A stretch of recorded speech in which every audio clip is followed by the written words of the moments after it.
जैसे ही वो लड़की देखती है कि वो लड़का चिल्ला रहा है ज़ोर ज़ोर से, नीचे आओ नीचे आओ, तब वो कहती है कि तुम पागल मत बनो, मेरे भाई मेरे पूरे ख़ानदान वाले यहाँ पे है, मैं नहीं आ सकती। तो वो कहता है कि तू कितनी प्यारी लग रही है, इतनी खूबसूरत, इतनी हसीन लग रही है, मैं तुझे सामने से देखना चाहता हूँ, तुझे छूना चाहता हूँ। लड़की कहती है कि ये अब कभी नहीं होगा, क्योंकि मुझे मेरी गलती का एहसास हो चुका है, मैं इस चीज़ के लिए बहुत रो चुकी हूँ, अब नहीं।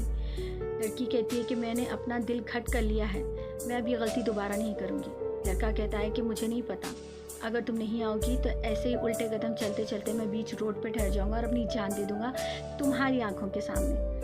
लड़की ये देखती है कि वो सच में उल्टे कदम चल रहा है और धीरे धीरे रोड की तरफ बढ़ रहा है। वो चीख मारती है और कहती है कि हट जाओ वहाँ से, क्यों कर रहे हो, क्यों सता रहे हो मुझे।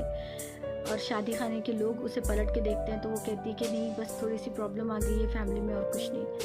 वो कहती है कि ठीक है, मैं तुमसे आऊँगी मिलने, अभी नहीं, अभी तुम जाओ यहाँ से, अभी तुम जाओ यहाँ से। लड़का कहता है कि तुम पक्का आओगी? वो कहती है कि हाँ मैं आऊँगी। लड़का बताया कि मुझे पता है तू नहीं आएगी, तू चाहती है ना कि मैं चले जाऊँ, ठीक है मैं चला जा रहा हूँ, एंजॉय करो तुम तुम्हारी शादी। ये कह के लड़का वहाँ से चला जाता है। लड़की के दिल में हैबत थी कि वो वहीं कहीं होगा, इसलिए वो आसपास देखते रहती है कि वो है या नहीं है। फाइनली फंक्शन ख़त्म होता है तो वो अपने भाई को कहती है कि वो उसे घर पे छोड़ दे। उसका बड़ा भाई भाभी कार लेके आते हैं, वो कार में बैठ जाती है भाभी के साथ। बड़ा भाई कुछ काम से वापस शादी खाने में जाता है। उसकी भाभी और वो दोनों एक दूसरे से बात करते कार में बैठे ही थे कि लड़का उसकी भाभी की विंडो के पास आके अपनी गाड़ी रुका देता है। जैसे ये लड़की उस लड़के को देखती है वो शॉक्ड हो जाती है, सोचती है कि ये यहाँ क्या कर रहा है, क्या क्या बोलेगा ये। और वो लड़का उसकी भाभी को कहता है कि देखिए मुझे नहीं पता आप इसकी भाभी हो या बहन, लेकिन मुझे ये पता है कि इसकी तरफ से मैं मर जाऊँगा, इसकी तरफ से मैं खुदकुशी कर लूँगा, अपने आप को मार दूँगा, ये मेरी मौत की जिम्मेदार होगी। ऐसा कह के वो लड़का वहाँ से चला जाता है गाड़ी तेज़ भगाते हुए। उसकी भाभी को कुछ नहीं सूझता, वो पलट के इस लड़की की तरफ देखती है और कहती है कि ये सब क्या है, कौन है वो, क्या कह रहा था और उसकी हिम्मत कैसे हुई यहाँ पे आके ये सब कहने की।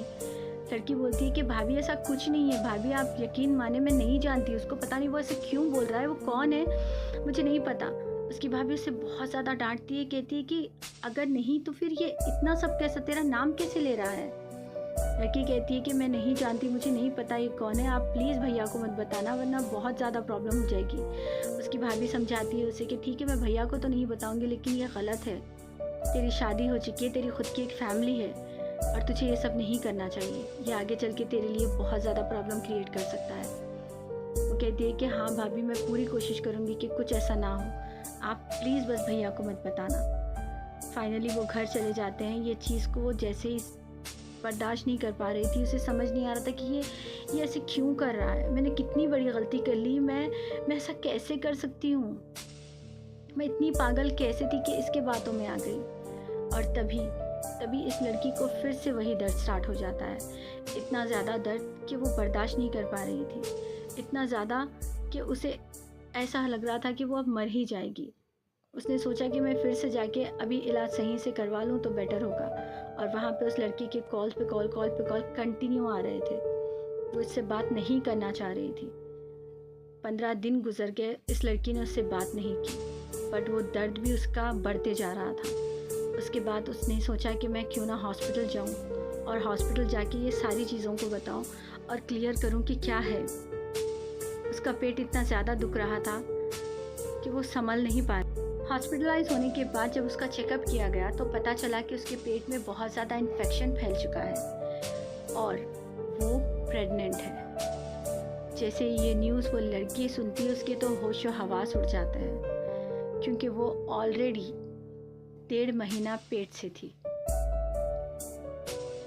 उसके होश उड़ने की वजह ये थी कि उसका हस्बैंड पिछले 3 महीने से आउट ऑफ टाउन था। वो काम के सिलसिले में अक्सर महीनों बाहर रहता था और पिछले 3 महीनों से उसका हस्बैंड बाहर था और 1.5 महीना ये पेट से है।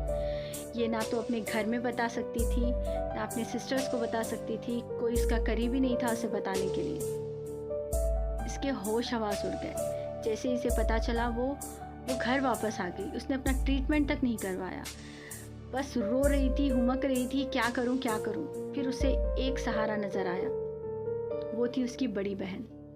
उसने सोचा कि किसी ना किसी को तो बताना ही पड़ेगा। मेरी माँ की जगह, मेरी माँ के जाने के बाद मेरी बड़ी बहन ही है सब कुछ। अगर वो मार भी देगी तो मैं मार खा लूँगी, क्योंकि मुझसे इतना बड़ी गलती नहीं बल्कि गुनाह हुआ है। तो मैं उससे ये सारी चीज़ें शेयर कर दूँगी। और वो अपनी बहन के पास जाती है और ये सारी बातें डे 1 से जो कुछ उसके साथ हुआ, जैसे-जैसे हुआ, वो सारी बातें उसे बता देती है। उसकी बहन पूछती है, क्या सच में तुम मिलने जा रही थी? हम लोग जहाँ घूमने गए थे वहाँ पे, क्या सच में वो आया था? लड़की कहती है कि हाँ, इतना सब हो गया है। लड़की की बड़ी बहन बहुत गुस्सा करती है, उसे मारती भी है, बोलती है कि तू इतना बड़ा कदम कैसे उठा सकती है? इतनी बड़ी गलती, ऐसा क्या हो गया था? एक बार पूछना गवारा नहीं किया? ऐसा कैसा बहक गई किसी के साथ?